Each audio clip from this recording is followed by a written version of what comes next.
Hey there guys, welcome back to another video of All Things Apple Plus. I wanted to give you guys a quick video on, not so much a tutorial, but an update on what's going on with the jailbreak scene and what you should do with your device. Currently, if you have a device that's running a version lower than 11.3.1, now is the time to update. Currently, the jailbreak scene, or Coolstar, the creator of the jailbreak right now, is stating that 11.3.1 is a safe bet to have your device on for a jailbreak to work on it. So make sure that you navigate to ipsw.me. I'll be leaving in the description below that website where you can download the official firmware and update your device via iTunes.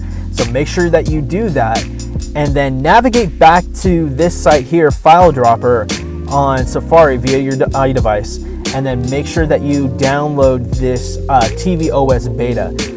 What this is it will actually lock in your device to 11.3.1. That way, if there are any firmware updates or software updates like 11.4 or 11 point whatever, or even 12.0, you'll be locked in and you won't have to worry about having to manually cancel every single update.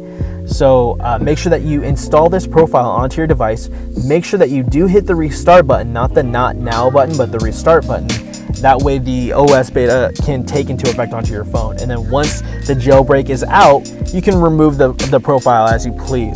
But make sure that you install this onto your device, and I'll be leaving the link in the description below on how to get that profile.